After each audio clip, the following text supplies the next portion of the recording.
La leyenda de la Atlántida es una de las más seductoras de la historia de la humanidad.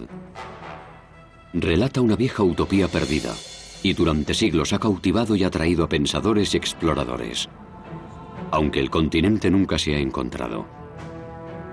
¿La Atlántida es solo un mito o es real? Voy en una expedición exclusiva de Buscando la Verdad que podría resolver este misterio de una vez por todas. Próxima parada, Atlántida. Utilizaremos la última tecnología en exploración acuática para rastrear el fondo del océano en la búsqueda más científica que se ha hecho de la Atlántida. ¿Lo habéis utilizado alguna vez para buscar civilizaciones perdidas? E investigaré las teorías alternativas sobre dónde podría estar la verdadera Atlántida y cómo era. Analizaré los registros geológicos de un violento desastre que conmocionó al mundo antiguo. Debió de haber ocurrido muy rápido.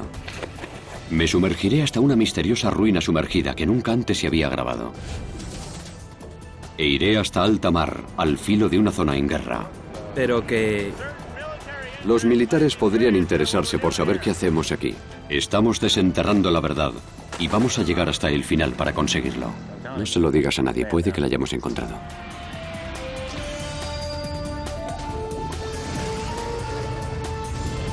Buscando la verdad. La Atlántida. Nuevas revelaciones.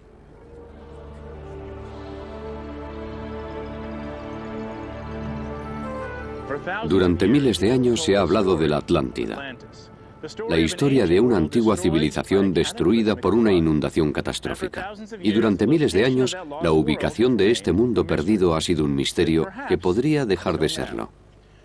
Hola, soy Josh Bernstein. He venido hasta aquí, al Mediterráneo, para participar en lo que podría ser una expedición histórica, y te invito a venir conmigo. Únete a esta edición especial de 2 horas de Buscando la Verdad, camino de la antigua civilización de la Atlántida. Nuestra expedición exclusiva de Buscando la Verdad comienza en el mar Mediterráneo, en el puerto de Limassol, en la isla de Chipre. Es la búsqueda científica más avanzada de la Atlántida que ha tenido lugar hasta el momento. Usaremos los últimos avances tecnológicos para inspeccionar lo que un grupo de exploradores cree que es el lugar en el que descansa la Atlántida. Están convencidos de que la leyenda es cierta y de que han encontrado la tumba acuática de la civilización perdida. Enseguida volveremos a la expedición.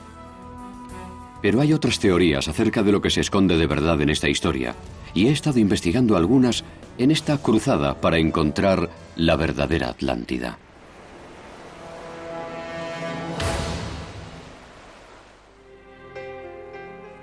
La primera referencia acerca de la Atlántida la encontramos en las escrituras del filósofo griego Platón, en el siglo IV a.C.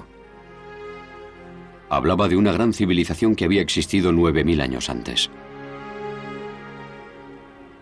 Un poderoso imperio. Una especie de utopía situada en un lujoso paraíso. Su capital era una ciudad espléndida y muy desarrollada, construida en círculos concéntricos en una amplia planicie, circundada por elaborados canales. Platón escribió que la gente de la Atlántida descendía de los dioses y poseían la verdad y grandes valores en todos los sentidos. Unían la amabilidad con la sabiduría en los distintos aspectos de la vida.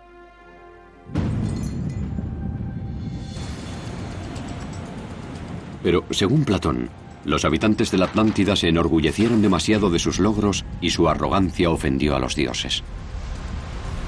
Terribles terremotos y violentas inundaciones azotaron la isla.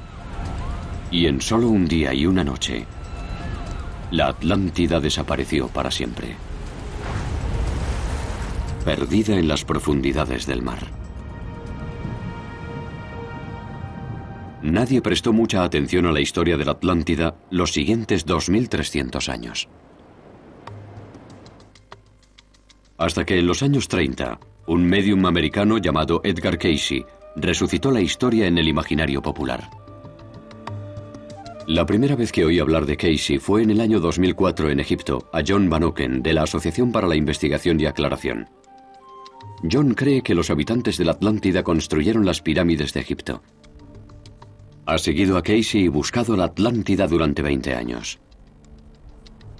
¿Puedes decirme en pocas palabras quién hizo estas pirámides? Pues Edgar Casey relaciona esta gran pirámide con una época antigua que se remonta hasta la Atlántida y los grandes mitos y leyendas de antepasados que eran altamente sofisticados.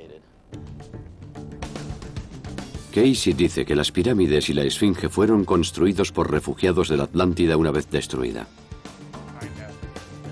En 1940, predijo que parte de las ruinas de la Atlántida se encontrarían frente a la costa de las Bahamas, en 1968 o 1969. La profecía de Casey pareció ser cierta cuando en 1968 se encontró una extraña formación rocosa frente a la costa de la isla bahameña de Bimini. Las piedras eran parejas y casi perfectamente niveladas. Parecía que se habían cortado y colocado para formar un camino. Más tarde, se encontraron piedras planas con agujeros idénticas a las antiguas anclas descubiertas en el Mediterráneo. Mucha gente sigue pensando que el llamado Camino de Bimini podría haber sido parte de la Atlántida. Ahí comienza mi investigación. Puede parecer que las Bahamas están muy lejos del hogar de Platón en Grecia, pero es coherente con la descripción de la Atlántida. Escribió que era el camino a otras islas, desde las que se podría acceder al continente opuesto que circunda el verdadero océano. Así que fui al continente opuesto, a las Bahamas, para encontrarme de nuevo con John Van Oken. Me alegro de verte. Coge esto. Sube a bordo. Por desgracia, mi viaje a las Bahamas coincidía con la época de los huracanes. Teníamos que estar continuamente alerta a las nubes de tormenta. Esquivando la lluvia, John me contó más acerca de la teoría de Casey de que las Bahamas podrían haber sido parte de la Atlántida. La Atlántida era una nación enorme, compuesta de islas. Todas las que hay a partir del estrecho de Gibraltar, las Canarias, las Azores, toda esta zona, hasta las del Caribe, eran parte de la Atlántida. Era inmensa. Así que habría habido un continente, básicamente donde está ahora el Atlántico, ¿verdad? Se cree que la dorsal mesoatlántica, de la que solo las Azores permanecen fuera del agua, estaba sobre la superficie. Así que esta parte sería la región sudoeste de la Atlántida. Exacto. Y se habría extendido por todo el Atlántico hasta el estrecho de Gibraltar. Exactamente. De acuerdo. El camino de Bimini abarca unos 800 metros, perfectamente alineado de norte a sur. John me llevó a bucear por la vertiente occidental, la que se distingue por tener una curva de 90 grados. Él no bucea, así que su amiga Christy Brown será mi guía. ¿Eres mi acompañante? Sí. Perfecto. Para empezar, saltamos por la popa del barco, hacemos el amarre y empezaremos a avanzar de norte a sur. De acuerdo. Estupendo. John me da una cámara acuática para poder grabar lo que vea. Cuando suba podemos verlo juntos. De acuerdo.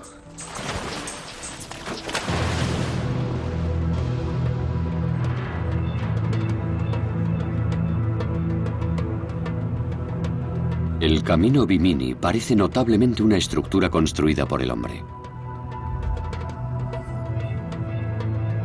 Las piedras son regulares. Parecen adoquines enormes. Noto los bordes cuadrados y cómo las rocas parecen encajar como si las hubiesen colocado y nivelado. No estoy seguro de cómo. Krista me enseña una de las piedras agujereadas que mucha gente cree que es un ancla. Es interesante, pero quiero saber si hay pruebas definitivas de que el camino lo hicieron los hombres. De nuevo en la superficie, John y yo vemos las fotos del fondo. Puede que, quizá aquí haya una línea. Buscaba la huella del ser humano en esas piedras, algo que demostrase que están organizadas. Ya. Así que se construyó sobre la superficie en una época en la que la Atlántida no estaba sumergida. No es tan antiguo como para ser de la Atlántida. Se construyó sobre las ruinas de la Atlántida. Entonces, el camino Bimini, el ancla, aunque tiene relación con la Atlántida, no es la Atlántida. No, la Atlántida es más profunda. John cree la teoría de Edgar Cayce de que el camino de Bimini forma parte de la Atlántida y que tiene que ser evaluada. Pero está convencido de que es obra del hombre. Y que en las Bahamas quedan restos de la Atlántida y están esperando a ser descubiertos, pero a mayor profundidad. Después de sumergirme en el camino Bimini, me encontré con el Dr. Bill Keegan, de la Universidad de Florida. Se ofreció a darme la perspectiva científica de otra formación rocosa como el camino de Bimini, pero esta vez en tierra. Lo intentaremos. Vamos a ver. ¿Por qué no comenzamos con la formación del camino de Bimini? Vale. Ya sabes, los bordes definidos, los cortes angulares en la roca, los agujeros del ancla. Bueno, en primer lugar, para mí es solamente una formación rocosa natural de la playa. Mira, la arena es lo que se llama caliza o olítica. Está mezclada con trocitos de conchas. Básicamente, estás viendo los componentes que están apelmazados en esta roca. La superficie lisa la causa el efecto de las olas, que la nivelan. De acuerdo, pero ¿y los cortes y formaciones angulares que llaman bloques? Forman casi ángulos rectos. Son grietas naturales. El efecto de la playa sobre las rocas. Lo que ocurre es que cuando esta roca se forma y se contrae, también se encoge y da la impresión, por las fisuras, de que alguien las ha colocado como adoquines. ¿Y las anclas? ¿Los agujeros? ¿Las anclas? Vale. Esta roca es muy blanda y lo que ocurre en lugares así es que algunos son probablemente agujeros de los erizos de mar, los cangrejos, y después algo duro como una piedra, un trozo de concha, cae en uno de estos hoyos. Y con el venir de las olas, se establece un movimiento giratorio que taladra los agujeros dando lugar a lo que parecen anclas. Así que, de nuevo, una explicación natural para lo que otra gente considera que es obra del hombre. Exacto. Las explicaciones de Bill son muy convincentes. El camino de Bimini parece que no es obra del hombre. Pero ¿qué pasa con la teoría de John de que hay otros indicios de la Atlántida esperando a ser encontrados en o bajo las Bahamas? Para responder a esa pregunta, Bill me llevó a la jungla, fuera de la playa, a excavar en uno de sus yacimientos.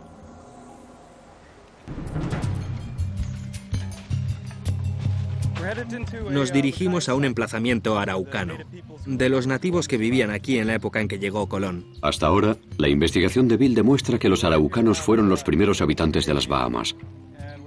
Por desgracia, su presencia aquí solo se puede fechar hasta el 700 después de Cristo. No es una fecha tan antigua como para relacionarlos con la Atlántida.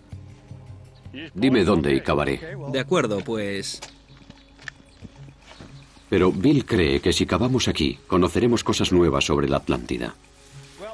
Lo que deberíamos encontrar aquí serían conchas marinas usadas de comida y artesanía de sus vasijas de cerámica.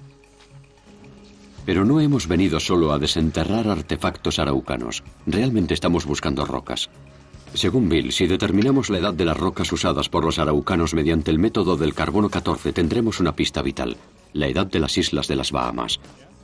Para que los habitantes de la Atlántida hayan existido aquí, como creía Oken, estas islas tienen que tener al menos 12.000 años. Así que esto es lo que estábamos buscando. Sí, es lo mismo que vimos en la playa. Y los indios lo usaban para revestir sus fogones. Por eso normalmente se encuentran muchos de estos en yacimientos araucanos. Este material tiene carbonato cálcico, tiene carbono, por eso se puede datar con el carbono 14. No sabía que podía hacerse con rocas. Bueno, normalmente no se puede.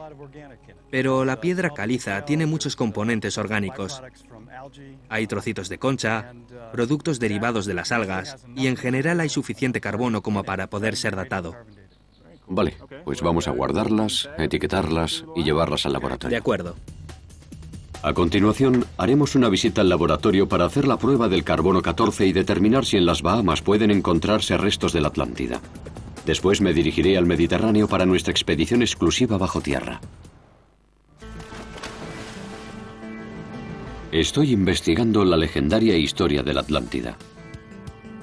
Empecé con el famoso médium americano Edgar Cayce. lo que me condujo al camino de Bimini en las Bahamas. Los arqueólogos dicen que los humanos llegaron en el año 700 después de Cristo, demasiado tarde para la Atlántida de Platón. Para resolver esta duda científicamente, fui de las Bahamas a Miami, Florida, a un lugar llamado Beta Analytic, el laboratorio profesional más importante de radiocarbono. Allí me encontré con el arqueólogo Bill Keegan, que llevaba las rocas que habíamos desenterrado del fogón araucano. Bill me explicó que mediante el carbono 14 podíamos determinar la historia geológica de las islas y si una civilización pudo haber existido en las Bahamas en la época de la Atlántida. Darden, ¿cómo va todo? Bien, me alegro de verte. Hola, Josh. Darden Hood es el presidente de Beta Analytic. Por favor, ponte estas gafas de seguridad. De acuerdo. Estamos en un laboratorio químico con muchos sistemas cerrados al vacío. Queremos estar seguros de que estamos bien protegidos. Empezamos entregando a Darden nuestra muestra del fogón. ¿Cuál es el primer paso? Como en la parte más externa de la roca podría haber penetrado carbono más recientemente, utilizamos ácido clorhídrico para reducir las capas contaminadas. Y seguiría avanzando. Si lo dejáramos ahí dentro, acabaría desapareciendo completamente. El siguiente paso es coger la muestra limpia y machacarla. Extraemos el aire y añadimos más ácido. El gas producido por efervescencia es nuestro carbono, en forma de dióxido de carbono. Ahora el gas se recoge. Así que el espacio que estaba lleno de aire al que aplicamos el vacío ahora está lleno de CO2. Correcto. ¿Y cómo sacas el gas de aquí para poder analizarlo? Eso es muy divertido. Usamos una cosa que se llama trampa criogénica. La trampa criogénica traslada el gas carbónico de un sitio a otro. El nitrógeno líquido a menos 196 grados centígrados congela el carbono. El carbono que estaba aquí en estado gaseoso se ha comprimido, congelado, en esta pequeña masa. Y cuando lo descongelamos irá hacia allí. Ah, qué bien. Un poco de agua templada para descongelarlo y vuelve a ser un gas. Abrimos esta llave de paso y ya tenemos 5 litros de un dióxido de carbono muy especial. Solo contiene el carbono de tu muestra. CO2 de las Bahamas. Genial. Ahora las cosas se ponen más complicadas. Para conocer su antigüedad, necesitamos que el carbono esté en estado líquido. Primero, Darden lo convierte en carburo de litio. Normalmente tarda entre 15 y 20 minutos. Vale, es como un programa de cocina mágica. Ya está completo. Se transforma en acetileno. Y después, la última fase. Benceno, una versión líquida del carbono. ¿Es como una roca líquida? Este tubo de ensayo contiene casi exclusivamente el carbono de mi roca, en forma de líquido. Este proceso se desarrolló en los años 60. Se utiliza desde entonces. Para datar nuestra roca, hay que contar con una clase concreta de carbono, el radiactivo carbono 14. Para hacerlo, metemos la muestra en esta máquina, el contador automático de centelleo líquido, y obtendremos los resultados. El resultado está en esta hoja. ¿Qué fecha sale, Josh? Sale 14.920, con un margen de 100 años más o menos antes de Cristo. Pongamos 15.000 años. Claramente en la época de la Antártida. La roca que desenterramos data de la época de la Atlántida. ¿Significa eso que hemos encontrado una prueba inequívoca para apoyar las teorías de Edgar Cayce? En realidad no. Desde el punto de vista arqueológico demuestra exactamente lo contrario. Bill nos explica por qué. Al datar una roca solo sabes cuándo se creó. No indica si había gente alrededor ni si la utilizaron. Por eso aparece otra incógnita. Porque ya sabes que la Atlántida es un tema que interesaba mucho al mundo científico. Si esta piedra tiene 15.000 años y está en tierra, debería haber algún otro tipo de huella de la Atlántida durante ese periodo fuera del agua, en caso de haber existido. Y nadie ha encontrado nada todavía. Ese es el punto 101 de la arqueología. Las cosas que datan del mismo periodo deben encontrarse en el mismo sitio. Si se puede encontrar en tierra rocas de la época de la Atlántida, también debería haber artefactos de sus habitantes si existieron aquí. Y hasta la fecha, no se ha encontrado nada de la Atlántida en las Bahamas. Parecía que la teoría de la Atlántida en las Bahamas se diluía en el agua. Así que decidí dirigirme a la fuente. Atenas. Atenas era el hogar de Platón y el lugar en que se encontraba su academia, la escuela de filosofía que fundó y el prototipo de la moderna universidad. Quiero descubrir qué pruebas hay de la Atlántida, si es un mito falso o no. He quedado con Anthony Contaratos, un experto en las escrituras de Platón sobre la Atlántida. Encantado. Así que lo que sabemos de la Atlántida viene de Platón. Viene de Platón. De hecho, de dos de sus diálogos, Timeo y Critías. Olvida todo lo que se ha escrito del tema posteriormente. La historia original viene de Platón y solo tenemos una fuente. Eso es todo. Y esos dos diálogos fueron escritos... De la Academia de Platón solo quedan unos pocos cimientos. Pero han sobrevivido miles de páginas escritas por él. En sus diálogos, Timeo y Critías, Platón menciona la Atlántida por primera vez. A través del personaje Critías, quien asegura que la historia, aunque parezca increíble, es cierta. Cuenta que la primera vez que lo escuchó fue de niño, en un relato que le contó su abuelo, quien también juraba que era verdad. El abuelo de Critías decía que conocía la historia por el famoso legislador ateniense Solón, y que era un hecho muy importante que había ocurrido hacía 9000 años. En los diálogos, Platón describe la Atlántida con todo lujo de detalles. De ellos, Anthony ha sacado una lista de referencias para identificar la Atlántida definitivamente. Empecemos por los hechos. ¿Qué sabemos de la Atlántida por Platón? Vale. Platón dice que estaba más allá de los pilares de Hércules, que, como sabemos, antiguamente era el estrecho de Gibraltar. También discutible. Discutible, sí. Hay quien lo sitúa en Italia y otros en Grecia. Así que elige. No es exactamente una dirección, sino una vaga orientación de dónde estaba. Sí. Describe la topografía de la Atlántida como círculos concéntricos de tierra y agua. Así que hay descripciones físicas... Descripciones físicas. Del tamaño de la isla y la topografía de esta y de la ciudad en sí. Y de la ciudad en sí. Y del templo de Poseidón en medio. La lista de Anthony contiene más referencias sacadas de los diálogos de Platón. La ciudad estaba situada en una llanura costera orientada al sur, y estaba lo bastante cerca de Atenas como para emprender una guerra por mar. Las diferentes secciones de la ciudad estaban unidas por puentes y canales, y una colina se alzaba en el centro de la isla con un enorme complejo de templos. ¿Qué pistas tenemos? Hay que ir a Platón, no hay otra cosa. Si decides centrarte en lo que dice Platón, tendrás un número de pautas que no se pueden ignorar. Todos aquellos que trabajamos en ello acatamos estas pautas.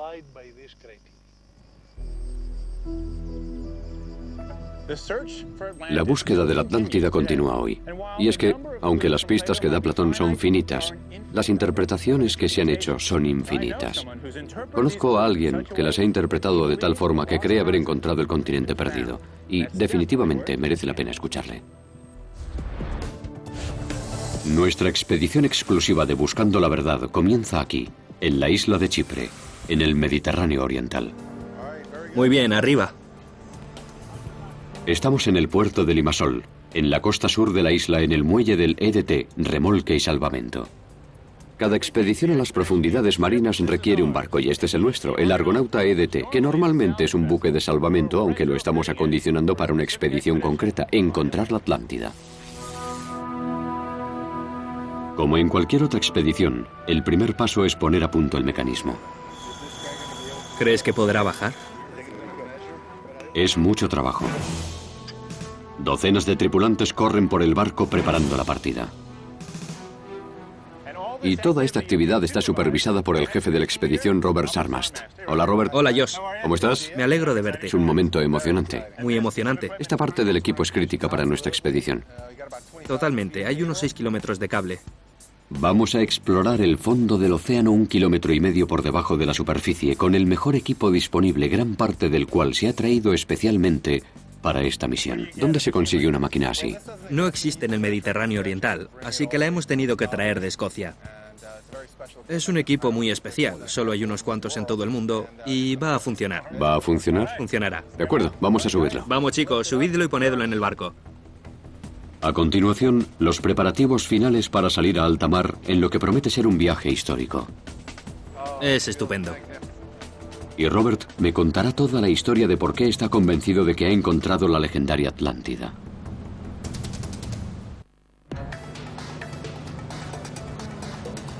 Estoy a punto de embarcarme en un viaje extraordinario. Buscando la verdad, está preparando la mayor expedición científica que se ha hecho para encontrar el continente perdido de la Atlántida.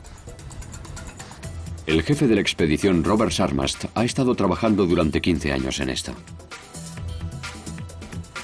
Todo ocurrirá en unos días. Nos dirigimos desde el puerto de Limassol en Chipre, a un punto en el Mediterráneo Oriental a 80 kilómetros de la costa de Siria, donde Robert asegura que ha localizado la ciudad principal de la civilización desaparecida. Parece que hay mucha actividad y así es. Desde el momento que pisamos el barco, era nuestro. Lo hemos fletado. Tenemos 24 horas para preparar todo lo que necesitamos y abandonar el puerto. Debido a la época del año y la disponibilidad limitada de buques adecuados, solo tenemos 72 horas para llevar a cabo el trabajo. Y el reloj ya está contando. Todo está íntegramente coreografiado. Es un gran esfuerzo de equipo. Está cargando y preparando lo más rápido que nos permite la seguridad. Hasta el más mínimo retraso afectaría nuestro plan. Los preparativos avanzan, y Robert y yo nos sentamos para hablar de por qué está tan convencido de que ha encontrado la verdadera Atlántida. ¿Pareces absolutamente convencido de que está ahí? Estoy absolutamente convencido, después de haber estudiado el mundo antiguo, de que la Atlántida existió. ¿Y si alguien te dijera, Robert, no hay Atlántida? Sabes que estás perdiendo el tiempo, energía, dinero. Era una historia. No. ¿No? No. Si conoces lo suficiente la historia antigua... La fascinación de Robert con la Atlántida comenzó hace 20 años, cuando se interesó por las distintas mitologías. Le intrigaba especialmente la similitud de las historias del Oriente Próximo acerca de una gran inundación. En la Biblia, la historia de Noé. Para los antiguos sumerios, la leyenda de Gilgamesh. Y de Platón, la Atlántida. Es muy fácil sentarse y decir, no, no existió. No cuesta nada. Pero si investigas, te das cuenta de que no pudo haber sido un mito. Algo tuvo que haber ocurrido. Hay hasta una descripción intensa de la isla, de cómo era. ¿Por qué no buscarla? En 1999, Robert comenzó a buscar un lugar en el Mediterráneo que encajara con las indicaciones geológicas de Platón. Platón escribió que la ciudad estaba en una llanura elevada con unas dimensiones muy concretas, de unos 370 por 555 kilómetros. Orientada al sur, protegida por montañas al norte. Robert tiene un modelo topográfico computerizado de la constitución del Mediterráneo, lo que le permite bajar el nivel del mar. Al descender 1,5 kilómetros, encontró una planicie en el fondo entre Chipre y Siria que él cree que encaja con la descripción de Platón. El siguiente paso de Robert era conseguir ver de cerca un punto concreto que prometía ser la localización de la Atlántida. Hizo su primera expedición en el año 2004. El 8 de noviembre estaremos rumbo a la Atlántida. Hizo un análisis con un equipo de sonar de barrido lateral, intentando confeccionar un mapa más completo de lo que él pensaba que podía ser la planicie sumergida de la Atlántida. Mira eso, madre mía. Lo que descubrió le convenció definitivamente. Esto es demasiado. El análisis con el sonar mostró unos extraños surcos con pliegues de 90 grados. Estaba convencido de que estaba viendo las murallas de los canales de la ciudad descrita por Platón. Robert cree que las dimensiones coinciden perfectamente con las descripciones de Platón. No tengo la menor duda de que ese valle es la gran llanura rectangular de la Atlántida. No tengo ninguna duda en absoluto. Ahora se trata de usar la mejor tecnología para verificarlo y sacar finalmente la irrefutable evidencia a la luz. Robert está convencido de que tiene la prueba más concluyente hasta el momento de dónde puede estar la Atlántida. Por eso traemos la mejor tecnología disponible para comprobar su teoría y descubrir de una vez por todas si tiene razón. Permítanme que les presente a lo que quizás sea el miembro más importante de nuestro equipo, el sonar remolcado. Son los ojos y las orejas de esta expedición. Dentro de esta cápsula hay un sonar de barrido lateral y un perfilador del subsuelo marino. Están a punto de cargarlo en el barco. Estará a 1,5 kilómetros bajo la superficie y a casi 5 por detrás del barco, rastreando la zona para que podamos ver lo que hay ahí abajo. El perfilador del subsuelo marino se usa normalmente en la industria petrolera para localizar nuevos lugares que perforar. Pero para nosotros será un arqueólogo a distancia. Utiliza el sonar para atravesar el barro y las rocas y envía la información al barco en tiempo real. Podremos saber casi inmediatamente la causa de la anomalía que descubrió Robert, si es un proceso geológico normal o son unas ruinas sumergidas. Muy importante. Os quiero enseñar una cosa. Esto es lo que conecta con el sonar remolcado. Kilómetros y kilómetros de cable. Pero no es solo cable. Es información electrónica que se transmite a través del cable coaxial y que envía toda la información del fondo del océano a los ordenadores del puente de mando.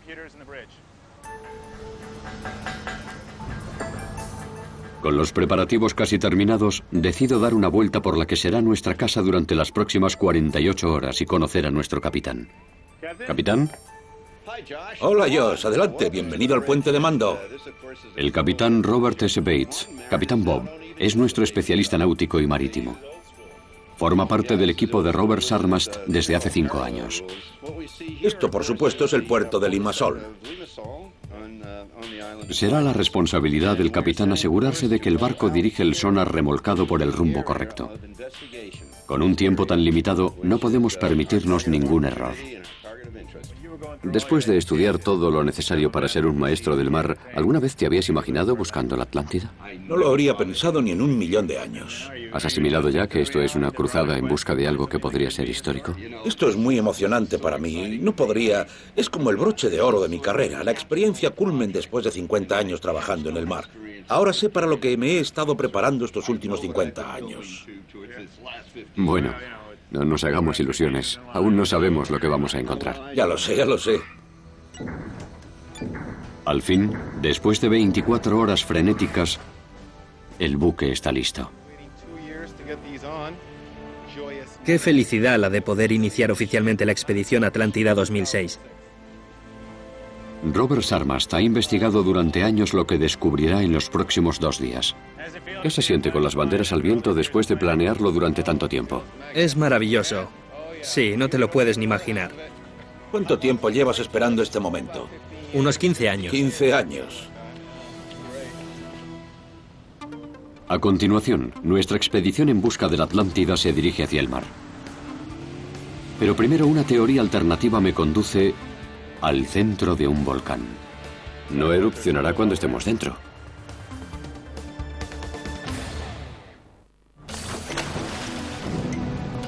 Viajé a las Bahamas para comprobar la teoría de que el archipiélago podría haber formado parte de la desaparecida Atlántida. Pero no encontré ninguna prueba decisiva que apoyara tal idea. En el otro lado del Atlántico, el mar Mediterráneo, me he embarcado en una expedición exclusiva de Buscando la Verdad para comprobar la teoría de Robert Sarmast de que las ruinas de la Atlántida yacen a 1 milla bajo tierra entre Chipre y Siria. Pero antes de llegar a Chipre para la expedición, comprobé alguna que otra teoría. Fui a la isla de Santorini, a 160 kilómetros al sudeste de la Grecia continental. Santorini es el hogar de un volcán que destruyó una antigua nación insular, como describió Platón. Esta es la ciudad de Fira, que, como se puede observar, está encaramada vertiginosamente al borde de un acantilado. Esto es una caldera, el borde de un antiguo volcán. Un volcán que algunos consideran que es el nexo de unión con la Atlántida. Platón escribió que la Atlántida tenía zonas alternativas de tierra y agua, más grandes y más pequeñas, en círculos concéntricos. El Santorini de hoy en día tiene una disposición similar. La caldera bordea una gran bahía con una pequeña isla en el centro que se llama Nea Kameni. Pero esa isla parece mucho más pequeña que la de la Atlántida de Platón. Para saber por qué mucha gente piensa que esta podría ser la localización de la civilización perdida, quedé con el doctor Kostas Sinolakis de la Universidad del Sur de California. Como le expliqué, estoy investigando los paralelismos entre la Atlántida descrita por Platón y Santorini o Tera, que es como la llamaban. Sí. En fin, las similitudes entre Tera y la Atlántida de Platón. Pues muchos científicos creen que si el mito es cierto, este es uno de los lugares más probables. Cerca del centro, donde ahora está la isla, había antes otra isla completamente diferente. Más grande, más circular. Como se ve ahora, la caldera está abierta por la erupción. Así que en el pasado esto tenía esa distribución circular en la que hay una isla en el centro rodeada por agua y después otro pedazo de tierra. Exacto. Y todo saltó en pedazos. O sea que la forma geográfica coincidía con la descripción. ¿Y las fechas? ¿Cuándo erupcionó este volcán? Bueno, la fecha que más nos convence está entre 1620 y 1550 a.C. Eso es unos 8.000 años después de la fecha propuesta por Platón para la destrucción de la Atlántida, lo que parecería indicar que no puede ser el continente perdido. Al menos, literalmente no. Pero Kostas me cuenta que, aparte de la fecha, los otros criterios de Platón encajan perfectamente bien. Definitivamente, merece la pena indagar un poco más. Si alguna vez hubo una Atlántida para Platón, fue aquí. Kostas me ha sugerido que vayamos a visitar el centro de la bahía para ver lo que la moderna isla de Nea Kameni puede contarnos.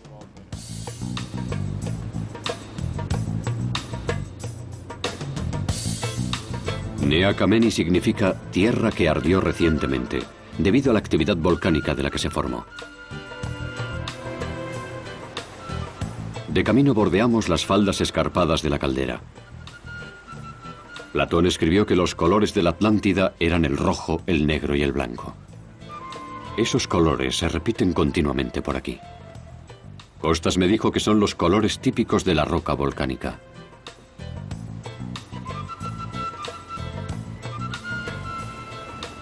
Platón también escribió que había manantiales de aguas termales, otro indicio de que era una tierra volcánica.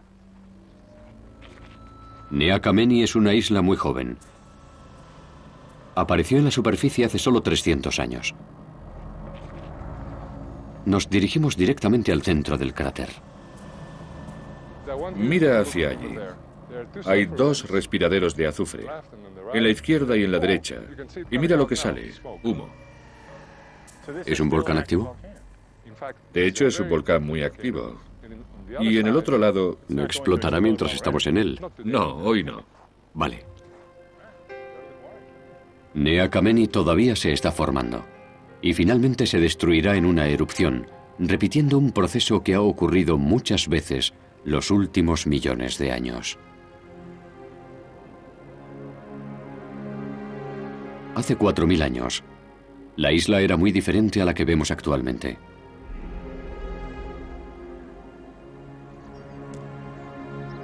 Era significativamente más grande. Llegaba casi hasta la caldera. Próspera y fértil. Y en la bahía resguardada había una ciudad floreciente con un puerto muy concurrido. Un importante centro de comercio y poder en el Mediterráneo. Ahora imagina la isla anterior, antes de la erupción, mucho más ancha, más cerca del volcán, de manera que actuaba como un rompeolas gigante, protegiendo esta isla perfecta. Para ellos era un pedazo de tierra milagrosamente, mágicamente conformada que convirtió este lugar en el puerto más importante del Mediterráneo. Exacto. Pero geológicamente era una bomba a punto de explotar. Sí, y al final lo hizo. ¡Bum! Y todo desapareció. La erupción destruyó completamente la isla del centro de la bahía. Algunos asentamientos periféricos quedaron enterrados bajo 30 metros de cenizas volcánicas. Pero la civilización que construyó esta utopía no desapareció por completo. Costas dice que para hacerme una idea mejor de cómo sería la vida entera, debería visitar la patria de la gente que vivió aquí, los minoicos, en la isla de Creta, a solo 110 kilómetros al sur. La mayoría de la gente accede a Creta en ferry. Yo he encontrado un medio mejor.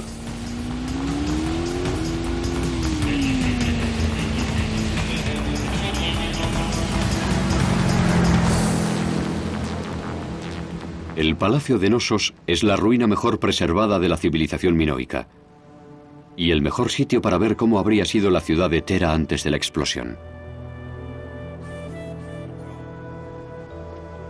El antiguo director Colin MacDonald me enseña el lugar.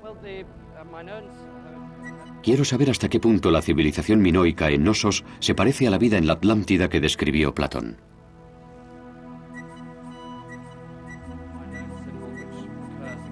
Platón escribió que la vida en la Atlántida era muy desarrollada y que tenían agua corriente fría y caliente. Aquí, en Knossos, Colin me muestra una conexión admirable con las escrituras de Platón. Las tuberías de arcilla están ahí abajo, en este agujero. Son secciones individuales. Cada una acaba en la siguiente y así puede torcer con facilidad. Y supongo que según avanza del ancho al estrecho va ganando un poco de presión. Sí, eso creo. Es el equivalente antiguo a la fontanería interior, lo que encaja muy bien con la descripción de Platón sobre la Atlántida. Para la época prehistórica es algo único, sí, sí. Vale, vamos a volver a ponerlo. También estoy interesado en los toros de las paredes del palacio. Platón escribió que los habitantes de la Atlántida adoraban a los toros y que andaban sueltos en el templo de Poseidón. Lo que estamos viendo ahora es el estupendo fresco del toro en la entrada norte del Palacio de Knossos. El toro es una figura interesante en la civilización minoica, porque en otros frescos maravillosos también aparecen hombres y mujeres jóvenes saltando sobre el toro. Es interesante el paralelismo que hay entre la civilización minoica y su adoración por los toros, o al menos en la iconografía presente, y lo que Platón escribió sobre la Atlántida. Sí, es interesante que ambos tuvieran toros, pero también hay que señalar que los toros han sido sagrados o importantes en otras, de hecho en casi todas las culturas de Oriente Próximo. Quizá las similitudes no son tan importantes como yo esperaba. No tan excepcionales. No tan excepcionales, vale. Así que, ¿piensas que como escritor intento establecer una fecha estilo hace mucho tiempo, en una galaxia muy, muy lejana y por eso retrocedió 9000 años? Así podía desarrollar sus teorías. Sí, piensa, quiero algo antiguo, icónico, boom. Sí, algo así. ¿Qué tal gente que adore a los toros? Colin piensa que los minoicos podrían haber inspirado a Platón algunos detalles para que su historia pareciese auténtica. Aún así, estoy intrigado. Las imágenes de los frescos recuperadas en Knossos muestran una sociedad que parece tan idílica como la descrita en la Atlántida de Platón. De hecho, todo encaja, excepto la fecha de su destrucción. Esto ocurrió 900 años antes de Solón. No 9000, como escribe Platón en sus diálogos. Pero hay una interesante teoría que podría explicar esta discrepancia.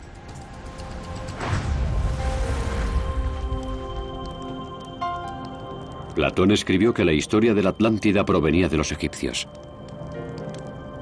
Se la contaron al escolar griego Solón en una visita a uno de sus templos, 300 años antes de la época de Platón.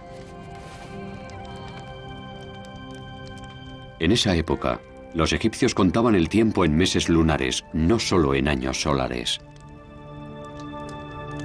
Por tanto, es posible que un simple error en la traducción pudiera haber afectado a la narración. Los egipcios podían referirse a un acontecimiento ocurrido 9000 años antes o también 9000 meses antes. Si fuese así, La destrucción de la Atlántida hubiera ocurrido en el mismo momento que el cataclismo de Thera. Por tanto, sería una opción razonable que Thera fuese la Atlántida, si aceptamos un pequeño error en la traducción.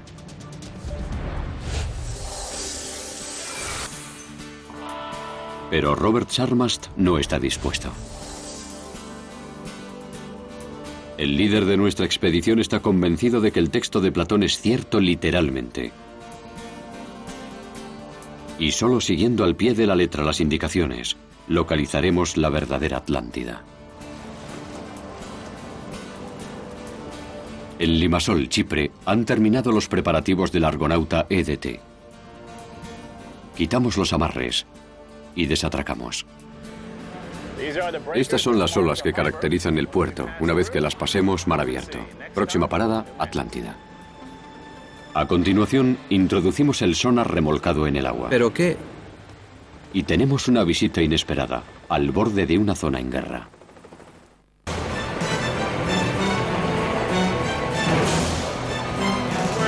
Estamos en una zona militarmente sensible. Ahí está Siria, Líbano, Chipre. Son aguas internacionales y somos un barco grande. A esta zona no vienen muchos barcos así. Nuestra expedición comienza poco después de la invasión de Líbano por parte de Israel en el verano de 2006. No estamos muy lejos de los límites del bloqueo israelí y hemos llamado su atención. Es la Armada Real Británica. Uno de los problemas de encontrarnos en este lugar es que los militares podrían interesarse por saber qué hacemos aquí. Parece que hemos pasado la inspección. ¡Wow! Ahí está. Y tras la cortesía británica, el helicóptero se aleja dejándonos con la investigación. Ha estado bien.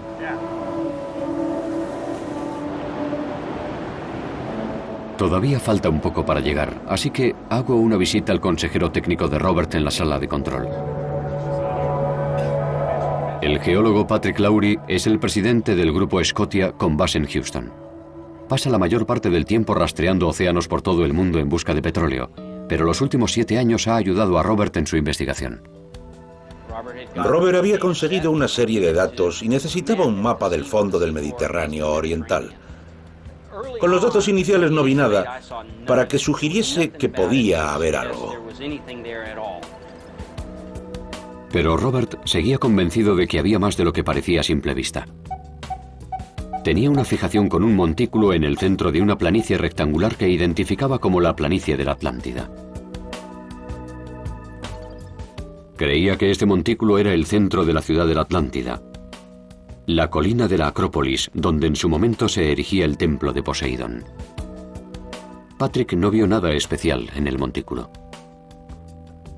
Hasta que echó un vistazo a unas imágenes de alta resolución del fondo del mar, escaneadas para un proyecto francés de exploración petrolífera. Cuando llegaron los últimos datos de los franceses, por primera vez encontraron algo de una naturaleza única y diferente que se destacaba del resto de la zona. Como geólogo, primero busco las causas naturales, pero al observar la naturaleza de este montículo le dije a Robert, es terriblemente regular. De acuerdo. De por sí. Y basándote en tu experiencia, ¿crees que quizá esto sea una anomalía? Es una anomalía. ¿Es una anomalía? Sí, se puede ver, incluso en esta imagen en bruto, que va en línea recta. Robert piensa que el montículo es lo que queda de la pared doble del canal que describió Platón. Podemos observar que tiene casi siempre la misma altura y casi la misma anchura. Y aquí detrás la esquina es de 90 grados. También observamos que una parte sobresale de este lado de aquí, y es difícil de explicar geológicamente. Habría que preguntarse qué proceso natural podría producir este saliente tan regular. ¿Nunca habías visto algo así? No, y no hay nada parecido en toda esta zona. Lo importante ahora es hacer una medición exacta para saber si es o no una creación estrictamente geológica. Y creo que podríamos saber si ese es el caso, o si está o no, por ejemplo, formado por bloques de piedra, en cuyo caso sería un muro humano. Debería ser obvio. Sí, y emocionante. Sí, suspense en toda regla, ¿verdad? Ciertamente merece la pena verlo de cerca. Este acercamiento es lo que permitirá el perfilador del subsuelo marino. Lo remolcaremos a unos cuantos metros de este montículo misterioso. Funciona emitiendo poderosas ondas que penetran en el suelo marino, hasta 45 metros. Después, envía la señal por el cable coaxial hasta el centro de control, donde Patrick analizará los resultados. Esta primera parte es la más importante. Solo podremos sobrepasar el montículo y recoger información unas cuantas veces. Por eso, poco después de nuestra llegada, Robert reúne a la tripulación para revisar el plan de acción. A ver, en principio esta es la colina de la Acrópolis. En esta área es donde vamos a hacer la mayor parte de la investigación. Los puntos de interés son la pared principal, aquí, la pared colateral, aquí, este canal y la cumbre en sí. El primer paso es calcular exactamente a dónde dirigir el sonar remolcado con el sonar de barrido lateral y el perfilador del subsuelo marino. Decidimos conseguir una muestra representativa de las murallas, más que del tramo más estrecho. Es crucial que la información que obtengamos sea fiable, y tenemos que estar seguros de que no nos equivocamos con el objetivo. Es una estructura firme con forma como dos murallas o algo así. Sería una prueba concluyente. Eso es lo que necesitamos, pruebas definitivas. Y aunque estamos todos muy emocionados, la seriedad flota en el ambiente. Todo el mundo quiere volver con algo definitivo. Soy optimista y soñador, y espero que lo consigamos. Pero quiero asegurarme de que con la mano de obra, el dinero y el tiempo que cuesta esta expedición, cualquier dato que saquemos sea convincente. Convincente tanto positiva como negativamente. Sí, hay algo duro ahí abajo, estará claro, será evidente. Y si está organizado de alguna forma, como sería de esperar de una ruina, será muy evidente. El plan continuará toda la noche. Aunque no sabremos lo que hay ahí abajo hasta que metamos el perfilador del subsuelo marino en el agua. Llegaremos al lugar en unas pocas horas, así que no tendremos que esperar mucho.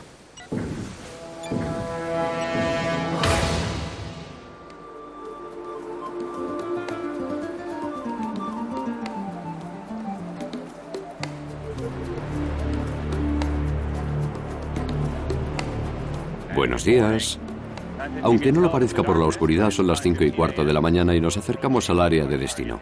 Estamos haciendo los preparativos finales, es decir, que antes de meter el sonar remolcado necesitamos saber cuánta agua hay debajo del barco, así que por estribor sacan un calibrador de profundidad de alta tecnología. Es una sonda para conocer exactamente la cantidad de agua sin que haya que tocar el fondo. Una vez que tenemos los resultados, nos preparamos para ir a nuestro destino. Tras los preparativos, el sonar remolcado ya está listo para examinar un poco la tierra que Robert Sarmast cree que es la Atlántida sumergida. Estamos preparando el sonar remolcado.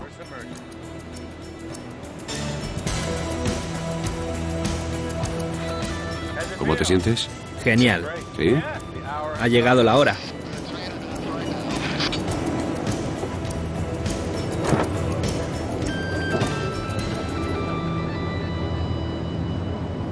La próxima vez que veas ese sonar, sabremos mucho más de lo que hay debajo de nosotros.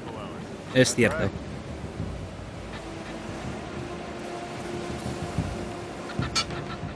Buena suerte, Robert. Gracias, Josh. A ver qué pasa a partir de ahora. Veremos. Ahora que el sonar remolcado está en el agua, se trata solo de soltar cable y dirigirlo para hacer la primera pasada.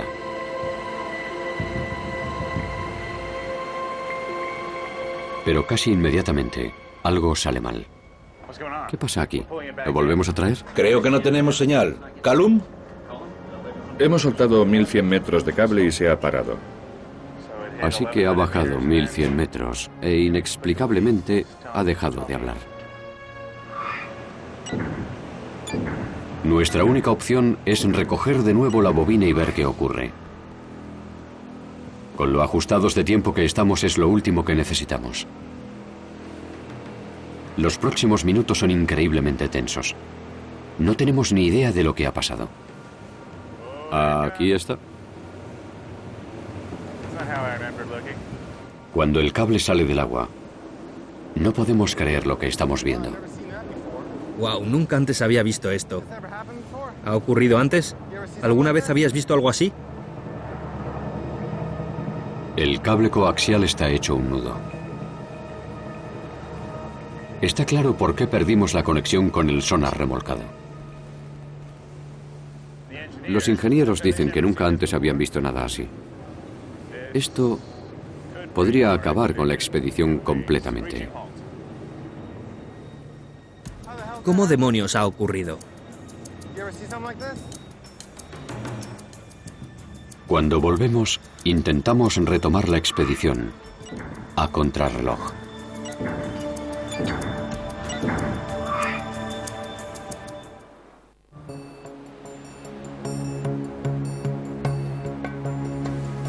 Estoy en el Mediterráneo Oriental. Esta es la búsqueda más avanzada de la Atlántida que se ha hecho nunca.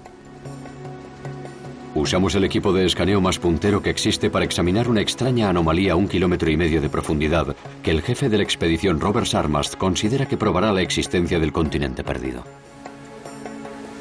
Pero el tiempo es limitado. Y nada más empezar, la expedición podría haberse acabado. ¡Ey! Nunca antes había visto esto. El cable que conecta con el sonar remolcado y el perfilador del subsuelo marino se ha enredado horriblemente. ¿Ha ocurrido antes? ¿Alguna vez habías visto algo así? El sonar está en el agua, podemos verlo, no está muy lejos debajo del barco, pero no podemos subirlo a cubierta por culpa de ese nudo. El cable enmarañado no puede pasar por la polea de la bobina. Así que el problema es cómo recuperar el sonar. Aparte de cómo arreglar el cable. Está lleno de agua y probablemente pese unos 450 kilos. No se han escrito libros para este tipo de problemas, pero vamos a hacer lo posible para solucionarlo. En menos de 24 horas tenemos que volver al puerto, y esto es lo peor que podía pasar. No tenemos ni idea de lo grave que puede ser. Y ninguna garantía de que podamos subir el sonar remolcado a cubierta. Nuestra expedición podría terminar aquí. Os aconsejaría que preparaseis otra bolsa de palomitas. Vamos a tardar un poco. Podríamos estar a punto de probar que la Atlántida era un lugar real. Exactamente como Platón la describió, si somos capaces de seguir adelante. Mientras tanto, permítanme que les explique otra teoría. Antes de zarpar, fui al Golfo de Corinto, la estrecha franja de agua entre la Grecia continental y la península del Peloponeso. Mucha gente opina que los acontecimientos de la época de Platón en la zona donde vivió podría haber inspirado la historia de la Atlántida. Esta parte de Grecia es conocida por su actividad sísmica. Para saber si el desastre de la Atlántida ocurrió allí, quedé con un geólogo de la Universidad de Patras, el doctor Ioannis Koukoubelas. Estamos en la costa norte del Peloponeso. Esta zona se hunde progresivamente en el Golfo. Pero la costa norte del Peloponeso, por el otro lado, se eleva progresivamente, produciendo este efecto. Un golfo estrecho entre dos masas de tierra. La actividad es lo bastante rápida como para que se desmorone una ciudad entera. Sí, por supuesto. El proceso geológico que creó el Golfo de Corinto podría haberse desarrollado durante 2 millones de años. Ioannis me contó que cada 125 años tenía lugar un gran terremoto. Le pregunté si podría haber ocurrido uno en la época de Platón. Me dijo que la historia geológica de la zona está literalmente escrita en piedra. Y en la orilla del Golfo me enseñó cómo leerlo. Nos acercamos a una roca, un peñasco donde podemos comprobar estas muescas. Dio lugar a estas formas. Exacto. Fue hacia arriba e hizo lo mismo aquí abajo. Sí. Así que... Y una vez y otra vez y otra vez. Donde estoy ahora. Y otra vez aquí abajo. ¿Y todo esto quizá en una sola noche? Sí, exacto. Si la Tierra avanza este trozo, baja este en el mar, ¿verdad? Sí. Habríamos visto a los edificios desmoronarse por el terremoto, mientras una ola gigantesca chocaba contra las casas y las desplomaba. Es exactamente lo que Platón dice que destruyó la Atlántida. Sí, exactamente. Yanis me contó que toda esta zona está infectada de fallas. Ha sido capaz de registrar la actividad sísmica desde la época de Platón hasta el día de hoy. Hay muchas posibilidades de que Platón fuera testigo de primera mano de la destrucción. Hay otra falla en el fondo del mar, en el Golfo, que se activó durante el terremoto del año 373 a.C. ¿De verdad? ¿En el año 373 a.C. hubo un terremoto? Hubo un terremoto que devastó la ciudad clásica de Élice. ¿Élice? Élice. Élice era una ciudad-estado próspera y desarrollada a 160 kilómetros de Atenas. Se dice que una noche invernal, en el año 373 a.C., se la tragó la tierra y la cubrió el mar, como Platón cuenta que le ocurrió a la Atlántida. Todos sus habitantes fallecieron. Este desastre, la pérdida casi instantánea de una de las ciudades más importantes de la Grecia antigua, ocurrió unos años antes de que Platón escribiese sus diálogos Timeo y Critías. ¿Es posible que la Atlántida de Platón fuese una alegoría de la historia de Élice?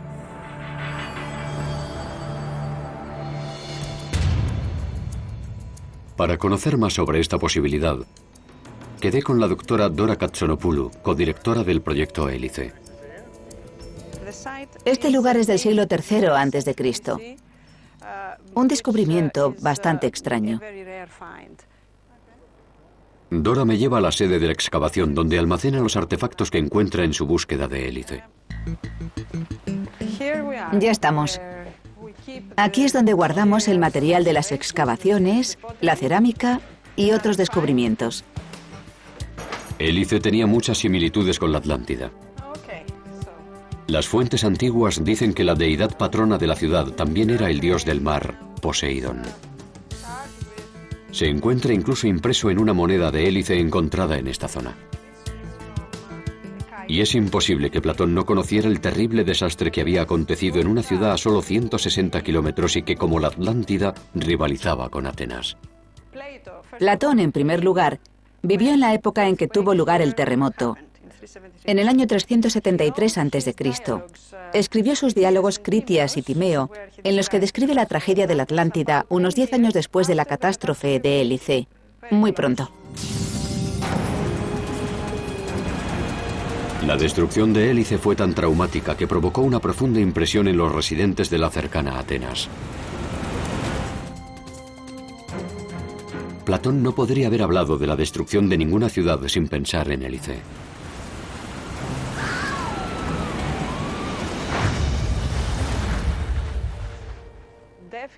Definitivamente, cuando escribió La destrucción de la Atlántida, Platón tenía en mente el terremoto del año 373 a.C., que destruyó el área y que hizo que la ciudad de Élice desapareciera de la faz de la tierra. Si Élice inspiró la Atlántida, como Dora asegura, quiero conocer qué pruebas tiene de que haya encontrado realmente Élice. Después de todo, la mayoría de la gente piensa que está sumergida, y la búsqueda se ha centrado sobre todo en el Golfo de Corinto.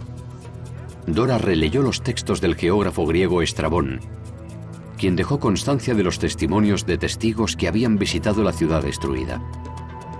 Cuenta que la ciudad fue engullida por un poros, una palabra griega que la mayoría traducen por pasaje. Por eso todos buscaban Élice en el Golfo de Corinto. En el agua. En el agua. Pero con poros no se refiere al Golfo de Corinto, porque en la antigüedad se conocía el Golfo de Corinto. Lo llamaban así. Poros es un pasaje estrecho de agua. ¿Qué podría ser? Podría ser una laguna, como yo lo interpreto. Una laguna que se formó en la zona de Élice después del terremoto. Y por supuesto, en esta laguna había un pasaje estrecho que la conectaba con el mar. Dora cree que un proceso geológico único creó una laguna. Un proceso que encaja con la descripción que Platón hace de la Atlántida siendo engullida. Se llama licuefacción.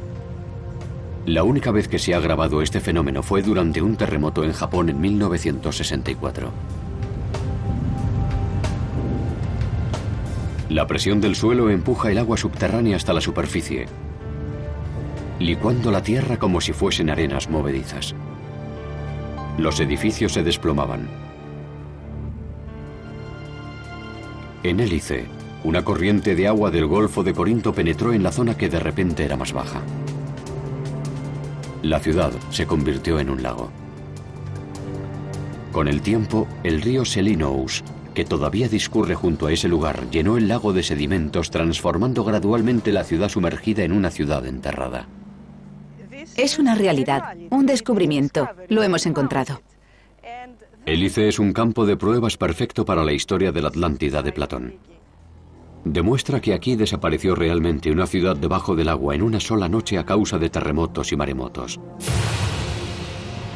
Para el jefe de nuestra expedición, la sugerencia de que la Atlántida es un cuento alegórico no tiene lógica.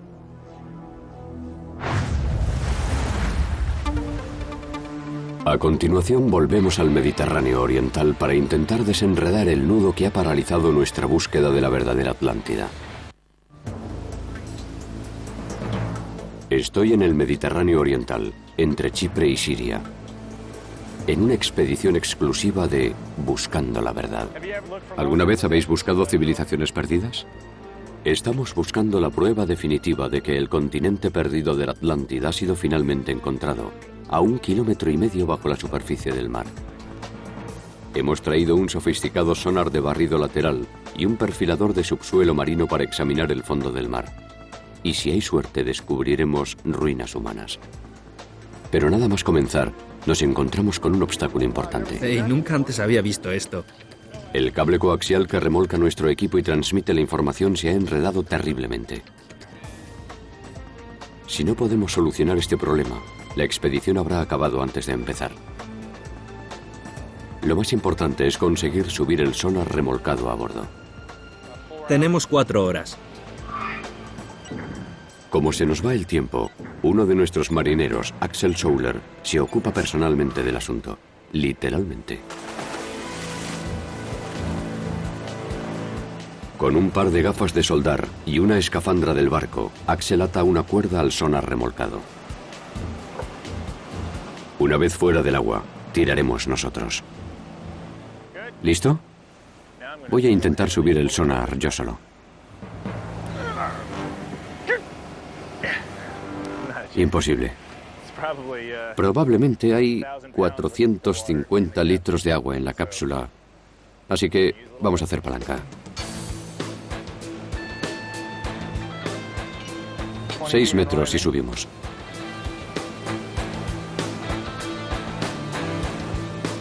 Entre todos conseguimos subir el sonar a cubierta. Ahora el único problema es solucionar lo del cable. Los técnicos pueden arreglarlo. Tienen que cortar el nudo y empalmar el cable coaxial. Están convencidos de que pueden hacerlo, pero perderemos más de nuestro precioso tiempo.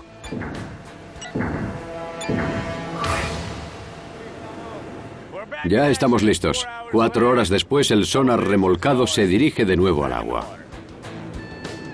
Buena suerte, señores.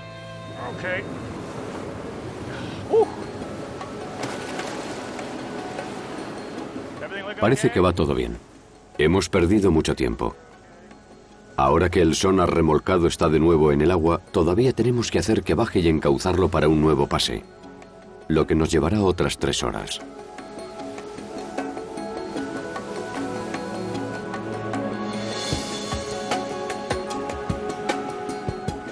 Pero una vez que empezamos a recibir información del fondo del mar, volvemos a emocionarnos. Ya estamos otra vez. Excelente. Está funcionando. Bien. Bien, muy bien. Muy bien. El fondo está a 80 metros. Robert, ¿estás nervioso? Estás a 10 o 15 minutos de conseguir el resultado de muchos años de trabajo. Y quizá una conclusión. Sí, sí. Nos estamos acercando al fondo. Por fin los primeros datos. aunque no es lo que esperábamos. Parece que después de todo no ha funcionado. No sé si hay una buena razón para que el gráfico sea irregular. Por desgracia, parece que estamos viendo mucho, digamos, ruido. Por tanto, es muy difícil saber si se trata de algo real o se trata de interferencias de los instrumentos. Patrick piensa que no estamos viendo nada más que ruido del sistema. Es decir, que la información que tenemos de este primer pase es inútil. Hemos perdido otras 4 horas sin ver nada. Porque cuando nos acercamos hay que ralentizar el barco para asegurarnos de que el sonar baja más, ya que está muy alto. Lo que crea interferencias. En otras palabras, es que el sonar se tambalea. Para entenderlo, hay que recordar que el sonar va a 3,5 kilómetros por detrás. Es como ir a pescar al Empire State e intentar coger un objeto muy pequeño mientras todo el edificio se mueve. No es fácil. Parece que con el primer pase no ha sido suficiente. Supongo que en algún momento volveremos a calibrar y haremos un segundo pase. Es más fácil decirlo que hacerlo. ¿Permiso para entrar en el puente? Girar el barco y volver a posicionarlo para hacer un segundo pase nos llevará otras 3 horas. Una tardanza que no nos podemos permitir. Ahora mismo estamos haciendo un giro de Williamson modificado. ¿Qué es un giro de Williamson? Un giro de Williamson se usa para recoger a un hombre que ha caído por la borda. Es muy importante ser capaz de reposicionarlo en el mismo surco en una ruta recíproca. ¿Es posible que al arrastrar un cable de 3,5 kilómetros se produzca un efecto de latigazo con el sonar? Al cable, de alguna forma, hay que tenerlo en consideración, ¿no? Bueno, de hecho hemos modificado el giro Williamson un poco para que el sonar remolcado pueda seguir el ritmo. Y una vez que reconozca el giro, podremos continuar. Cuando ya estamos listos para el segundo pase, nos encontramos contra las cuerdas. Solo quedan 9 horas para que tengamos que emprender el camino de vuelta a Chipre. Necesitamos un golpe de suerte. Bienvenidos otra vez.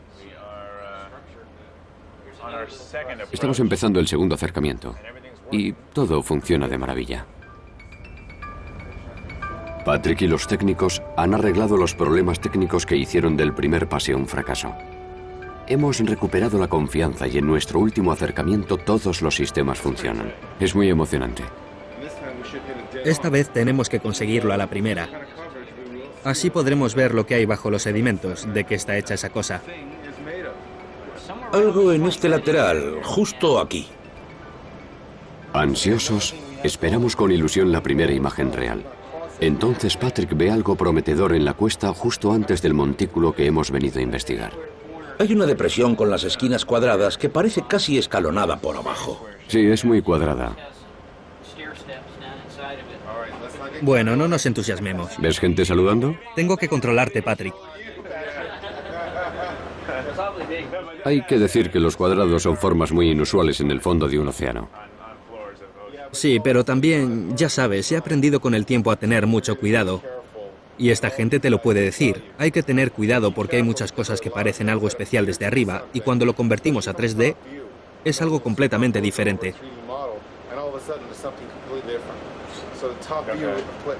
Robert intenta dominar su entusiasmo, pero no engaña a nadie. Va hacia la cima. Nos acercamos al objetivo. Estamos a punto de cruzar la línea roja. Faltan 400 metros. Bajo siglos de sedimentación podría esconderse una estructura. La emoción se palpa. Robert ha estado trabajando durante 15 años para conseguir los datos que están a punto de llegar. Cuando ocurre algo terrible.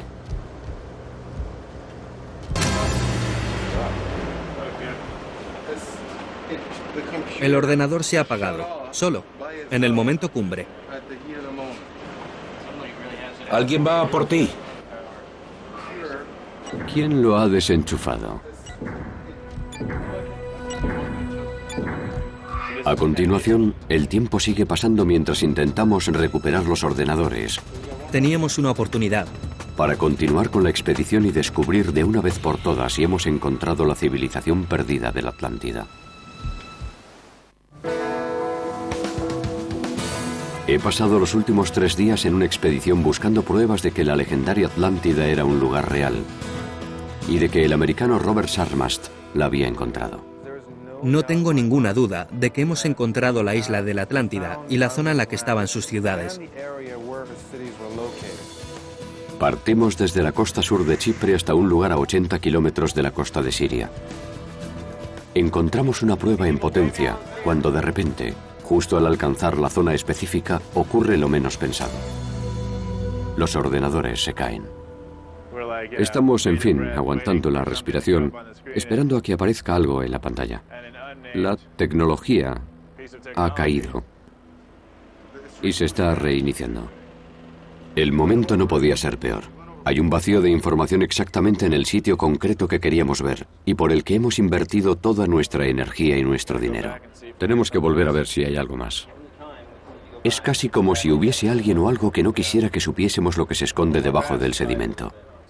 Teniendo en cuenta el tiempo que se necesita para volver a pasar... Sí, otro pase. Solo quedan unas horas para que tengamos que volver al puerto. Tenemos tiempo para hacer un pase más. Podríamos estar de vuelta a las 2:30. Tenemos otra oportunidad. Robert pone cara de animado, pero no puedo ni imaginarme lo que tiene que estar pasando por su mente. En el puente de mando, el capitán Bob prepara el giro más rápido que puede hacer con seguridad. Todos los esfuerzos y el tiempo que Robert ha invertido dependen de ello.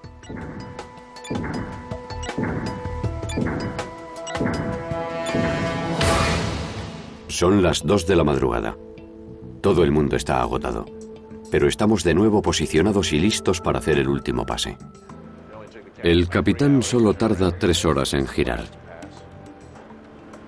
Y ahora vemos lo que pensamos que es la primera muralla, la que está más al norte. Esta vez parece que todo va bien. Por fin podemos ver las primeras imágenes de la zona en cuestión. Pero ahora la cuestión es si las líneas y puntos negros que inundan el monitor nos darán las respuestas definitivas que estamos buscando. Recordad, estamos buscando ondas acústicas que demuestren cambios. Los cambios del sedimento, no la geología actual. Patrick puede darle sentido a lo que estamos viendo. Porque lo que es yo, y probablemente tú, solo veo manchas. Nada parece natural, pero quizá tenemos un quizá. Patrick ha encontrado algo alentador en la cresta de uno de los gráficos. Señala que en la parte de arriba las capas más oscuras son continuas, pero dentro hay picos, con capas de distintas estructuras. Hay rasgos terriblemente pronunciados en la mitad de esta cresta. Sí, es un borde muy pronunciado. Un borde vertical pronunciado. Para ser una intrusión está muy bien organizada. Imagina que aquí arriba se ha aplicado pasta de dientes. Efectivamente, esperarías que hubiese una estructura desigual, irregular. Esto muestra cierta laminación, así que estaría bien saber lo que es. Patrick cree que la alteración en el sedimento es demasiado irregular para ser natural. ¿Es posible que sean los restos del muro de contención de un canal hecho por el hombre? He puesto los límites aquí, y es muy revelador. Podemos ver algo en medio de la cresta que ofrece un contraste. Podría ser una pared o algo geológicamente dinámico que invade esta zona y hace subir los sedimentos. Así que sabemos que hay algo diferente aquí. La interpretación exacta está abierta. Está ahí seguro. Hay una esquina. No hay duda, y lo hemos comprobado. Robert está convencido de que ha encontrado la prueba definitiva. Patrick necesita examinar más tiempo los datos antes de llegar a una conclusión final. En cualquier caso, hemos conseguido reunir la información que necesitábamos. Con un tiempo tan limitado en el mar, y después de perder casi toda la expedición por culpa del enredo del cable y los problemas con los ordenadores, el hecho de que regresemos con algo bueno es ya una hazaña. Comenzamos el viaje de vuelta al puerto, y Patrick comienza a procesar los datos. Cuando volvamos, sabremos de una vez por todas si realmente encontramos la legendaria Atlántida. He estado en ambos lados de la Atlántida, examinando las teorías de lo que era la Atlántida de Platón y dónde estaba. Nuestra expedición exclusiva de Buscando la Verdad está comprobando la creencia de Robert Sarmas de que la civilización perdida está a 1,5 kilómetros bajo el agua en el Mediterráneo oriental. Aquí vemos algo muy pronunciado. Lo último en exploración científica podría llevarnos a responder un misterio de 2200 años. Si la Atlántida fue un lugar real y si la hemos encontrado.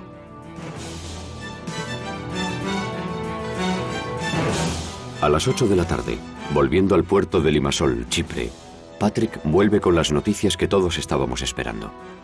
Ha comprobado las muestras del perfilador del subsuelo marino y las comprueba con las características del resto del fondo del océano.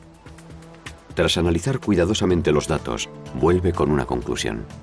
El objetivo era llegar al sitio, mirar en el montículo y ver lo que había en su interior. Sí, y lo hicimos. Y lo hicimos. Lo que hemos visto hoy sugiere que los sedimentos en el núcleo de esos montículos es solo eso. Es el mismo sedimento que encontramos en los dos lados. Vaya. Así que la colina, o lo que llamábamos la muralla, es solo sedimento desplazado. Los análisis de Patrick no han traído las noticias que Robert estaba esperando. Justo lo contrario. El contorno de los montículos del fondo del mar encajan con las capas más profundas de los sedimentos de alrededor. Estamos viendo un simple aunque inexplicable desplazamiento. Así que en algún momento todo fue así... Todo era plano. Entonces una parte se elevó de pronto. Y un trozo de unos 100 metros de ancho se desplazó hacia arriba. Atravesó la roca que lo rodeaba y comprimió el núcleo de estos montículos o paredes. En lo que respecta a nuestro objetivo, podemos decir que se ha creado de forma natural. No lo ha hecho el hombre. Robert se lo tomó bien y prometió sin desanimarse que continuaría con su búsqueda.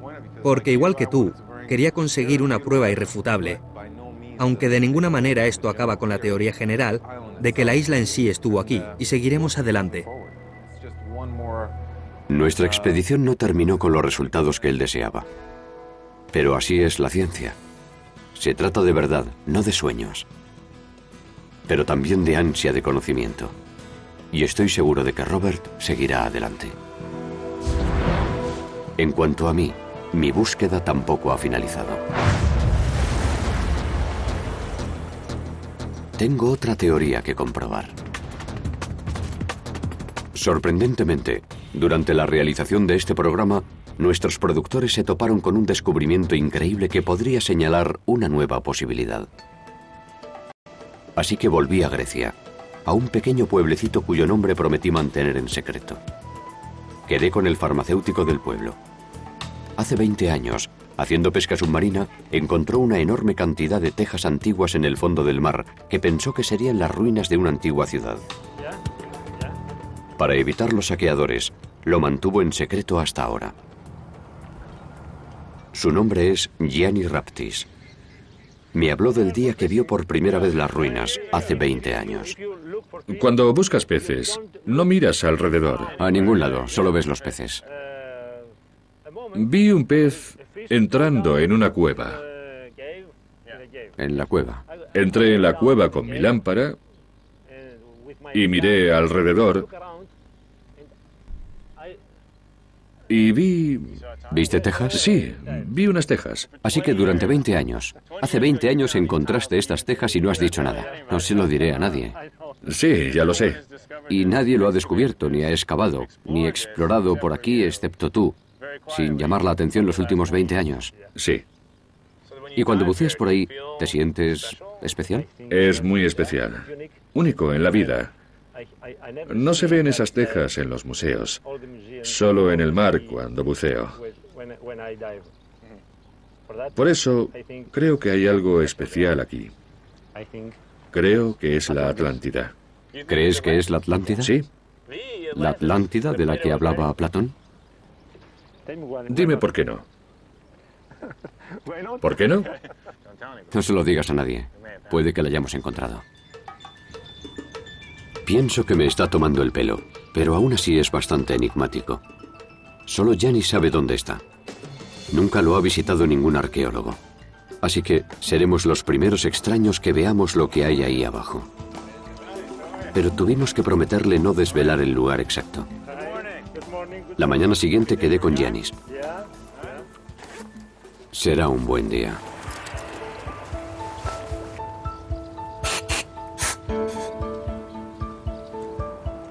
La zona a la que nos dirigimos se ha abierto hace poco a los buceadores. Me siento como un superhéroe. Yanis me contó que los pescadores locales le dicen que evitan la zona porque sus redes se enganchan con lo que sea que haya ahí abajo. Un pescador incluso asegura haber sacado una estatua que volvió a arrojar al mar para evitar llamar la atención. Una ciudad sumergida, tejas, estatuas, suena prometedor.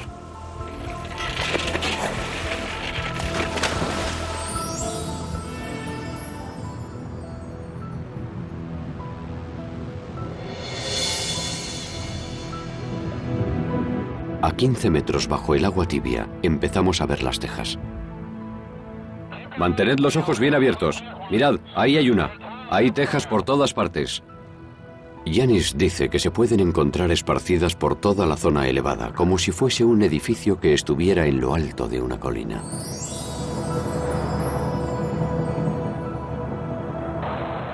Se ve la forma. Parece una teja.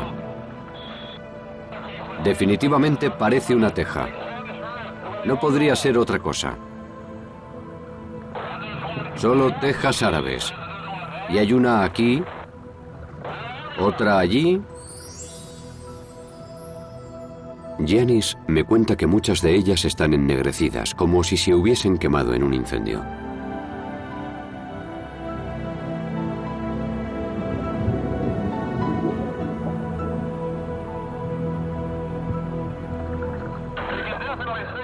Sin duda, no son formas naturales. Es una sensación extraña flotar por aquí.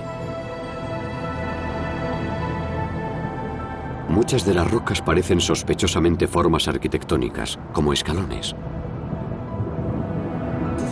Pero me resulta imposible describir lo que hay aquí. ¿Será una ciudad desconocida o simplemente los restos de un naufragio? Me pregunto si esto es parte de una cañería. Sea lo que sea, este lugar necesita que se haga un trabajo arqueológico a conciencia. Es difícil mirar estas ruinas olvidadas y no acordarse de las palabras de Platón.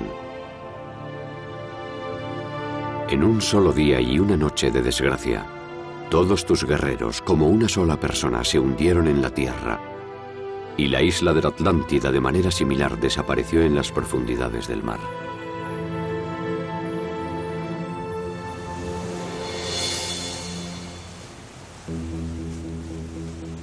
Después de todo lo que he visto, este suelo marino con tejas esparcidas es el más prometedor. Puede que no haya encontrado la Atlántida de Platón, pero desde las Bahamas hasta Santorini, del Golfo de Corinto al Mediterráneo oriental, siento que la he conocido. Quizá hay trocitos de la Atlántida en todos ellos. Siempre aparecen nuevas teorías y se hacen nuevos descubrimientos.